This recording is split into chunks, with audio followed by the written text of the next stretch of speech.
भर्गो देवस्य धीमहि धियो यो न प्रचोदयात् स्वाहा। इदं गायत्री इदं नमः। ओम भूर्भुवः स्वः तत्सवितुर्वरेण्यं भर्गो देवस्य। दीजिए। मैं धर्मगुरु पंडित राजकुमार तिवारी के आत्मोत्थान सेवा शिविर जो तीर्थराज प्रयाग में चल रहा है, इसका मैं अध्यक्ष हूँ, प्रबंधक भी हूँ।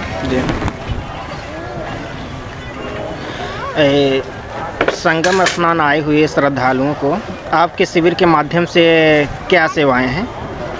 यहाँ तीर्थराज प्रयागराज की पवित्र पावन भूमि पर माघ मास में जब मकर राशि में सूर्य प्रवेश करता है, बाबा ने लिखा है कि माघ मकर गत रब जब होई, तीर्थ पति आव सब कोई, तो देव धनुज किन्नर नर श्रेणी सादर मज्जन सकल त्रिवेणी। तो एक महीने के लिए संपूर्ण ब्रह्मांड के 3.5 करोड़ से अधिक तीर्थ यहाँ पर पधारते हैं। सारे देवता भी आते हैं, सारे संत महात्मा भक्त सब श्रद्धालु आते हैं संगम में स्नान के लिए। और हम सब का सौभाग्य है कि हम यहाँ सेवा शिविर का आयोजन कर रहे हैं। हमारा वो आत्मोत्थान सेवा शिविर जो यहाँ विगत 20 वर्षों से अनवरत रूप से हर वर्ष माघ मेले में चल रहा है।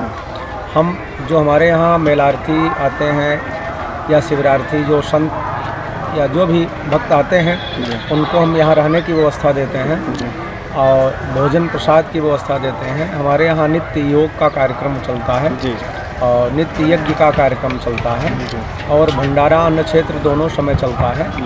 और इसके लिए किसी कार्यक्रम के लिए हमारे यहाँ कोई शुल्क नहीं है।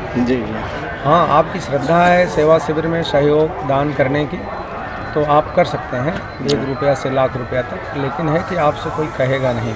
जी। और गंगा माँ की बड़ी कृपा है, बहुत सारे श्रद्धालु अच्छे लोग यहाँ पे जुड़ रहे हैं। और हमारे शिविर में दोनों समय मिला करके भंडारे में सामान्यतया बड़े विशेष पर्वों अमावस्या बसंत में तो बहुत 700-800 हज़ार आदमी तक रहते हैं, खाते हैं। लेकिन सामान्यतया भी कम से कम 250 से 300 आदमी प्रतिदिन एक महीने 11 जनवरी से हम लोग यहाँ 17 फरवरी तक हैं और ये हमारे शिविर में कार्यक्रम चलता है। और हमारे यहाँ राम कथा 23 जनवरी से 31 जनवरी तक थी और 1 फरवरी से 7 फरवरी तक श्रीमद् भागवत पुराण की कथा थी। संपूर्ण माघ मास में प्रतिदिन हमारे यहाँ यज्ञ का कार्यक्रम चल रहा है, जो पूर्णिमा को इसकी पूर्णाहुति होगी। तो ये सब सेवा शिविर का कार्यक्रम जो मेलार्थी हमारे यहाँ आते हैं, साधक आते हैं, उनके आत्मोत्थान के लिए ये कार्यक्रम आयोजित किया जाता है।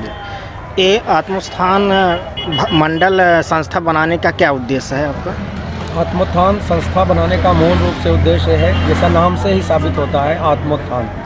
आज हमारी आत्मा का आत्माउन्नत की तरफ लोग बढ़ रहे हैं, आत्मोत्थान की तरफ लोग नहीं बढ़ पा रहे हैं। आत्मोत्थान की तरफ बढ़ने के लिए सबसे अच्छा सेवा का कार्य करें और जो हमारे यहाँ धर्म के जो लक्षण बताए गए हैं, जो संत महात्माओं की ज्ञान, शास्त्रों के ज्ञान उपदेश दिए गए हैं, इनको धारण करके हम अपने जीवन को कैसे, अपनी आत्मा को कैसे उठा सकते हैं और जो मनुष्य में देवत्व का उदय, धरती पर स्वर्ग के अवतरण की जो परिकल्पना है, उसको कैसे साकार किया जा सकता है।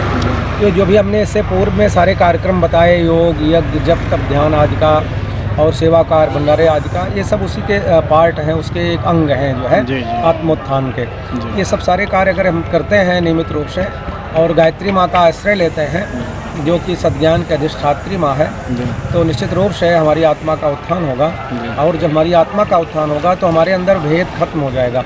आज समाज में बहुत ज़्यादा भेद है, वर्ग भेद है, जाति भेद है, क्षेत्र भेद है और भाषा भेद है। हर जगह से भेद में हमारा समाज कमज़ोर हो रहा है, इससे हमारा देश भी कमज़ोर हो रहा है, समाज टूट रहा है, परिवार टूट रहा है और देश कमज़ोरी की तरफ बढ़ रहा है। जब इन चीज़ों से हम ऊपर उठ करके और सबके अंदर जो हमारे यहाँ कहा गया इदम विश्वमयम जगत, यह संसार भगवान विष्णु का ही स्वरूप है और सिय राम में सब जग जानी, इस भावना से जो है हम संसार में जो भी लोग हैं उनको अपने परिवार का सदस्य मान करके और अपना, हमारी आत्मा अगर उठी होगी तो उनको भी हम, उनके प्रति भी हमारे मन में आत्मीयता होगी, प्रेम होगा, अपनत्व होगा, उनके प्रति भी स्नेह होगा, ममत्व होगा, तो हम, हमारे समाज और हमारे राष्ट्र को इससे मजबूती मिलेगी। आत्मोत्थान के इस कार्य से, इन कार्यक्रमों से हमारा मुख्य रूप से उद्देश्य हमारे सनातन धर्म का उत्थान हो, हमारा समाज मजबूत हो, हमारा परिवार मजबूत हो, हमारा राष्ट्र मजबूत हो, संपूर्ण विश्व में सुख शांति फैले ये हमारे आत्मोत्थान मिशन का उद्देश्य है।